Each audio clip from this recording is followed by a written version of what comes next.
Alors que pour changer, je traînais sur Facebook, je suis tombée sur ça. J'ai cliqué. Jon Snow, peut-être comparé à Angela Merkel.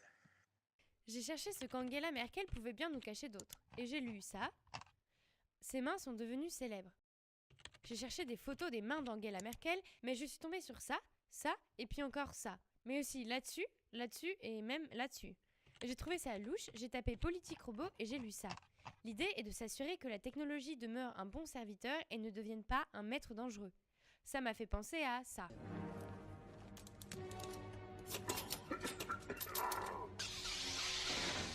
Par assurer que Grievous prenne un jour le contrôle du monde, je suis allée demander à mes experts comment ils imaginaient la politique de demain.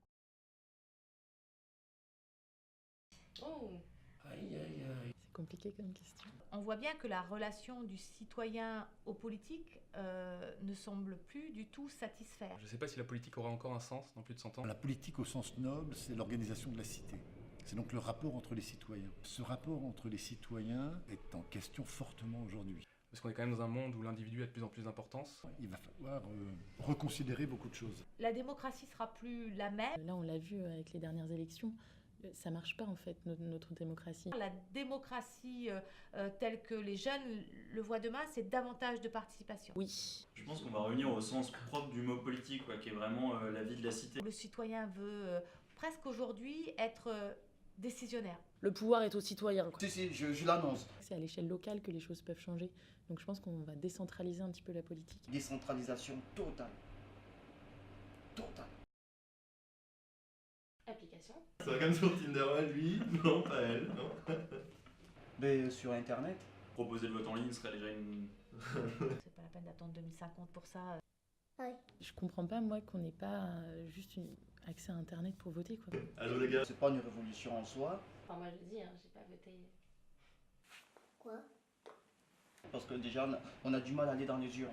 Tout le monde est sur Facebook, donc tu fais voter les gens sur Facebook. Et parce qu'on pourrait, à la limite, avec le numérique, voter en permanence. Le vote, de fait, il est moins déterminant. On arrive aux thèses rousseauistes.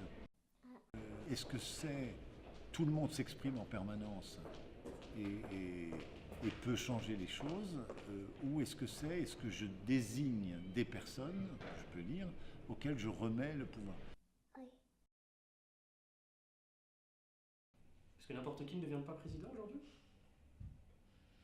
Pour être le premier, pour dire moi président, moi président, moi président. Arrête de répéter! Je crois qu'on n'a pas besoin de président. Si tu as pas le pouvoir, mais au moins la capacité d'action à ton niveau, tout le monde sera très content de faire ça et de s'occuper de ce qu'il kiffe, de ses passions. Ça, j'en suis persuadé. Que le président, ce sera monsieur merde, quoi. Il devra gérer que les conneries. Et franchement, personne n'aura envie d'être président. N'importe qui ne pourra pas devenir président ou n'importe qui ne pourra pas devenir homme politique. L'homme politique sera une femme, ça c'est évident. Et puis ça serait quand même pas mal. Une femme, certainement. Même ma grand-mère. Et peut-être même qu'on verra des couples à la tête d'un pouvoir. Mais ça serait l'horreur absolue, c'est la fin du monde. Oui. Ça me paraît un peu hallucinant. Tu peux pas avoir quelque chose de fictif qui déciderait. Ça, ce serait plus la masse de manière statistique. Si on considère que c'est possible d'avoir une intelligence artificielle, on ne peut pas s'interdire de penser que c'est possible qu'il décide de guider tout le monde parce qu'il pense que c'est mieux pour la planète. Mais c'est la fin de l'humanité. L'intelligence artificielle, elle n'aura pas de notion du bien ou du mal. C'est une intelligence artificielle, elle n'a pas de notion de sentiment. Pour prendre des décisions, ça va être chaud.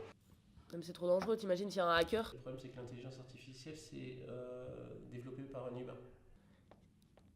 En même temps, derrière ce candidat virtuel, il y aura obligatoirement des gens. La question, c'est pas tant de savoir si on va en avoir, mais la question, c'est de savoir plutôt comment on peut contrôler la puissance de ces intelligences artificielles. Autrement dit, devenons-nous des robots ou restons-nous des humains? C'est un problème éthique, mais fondamental. Et je crois que l'enjeu, c'est l'enjeu de la vie en réalité.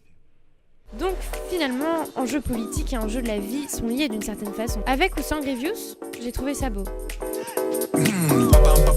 Aerosol can.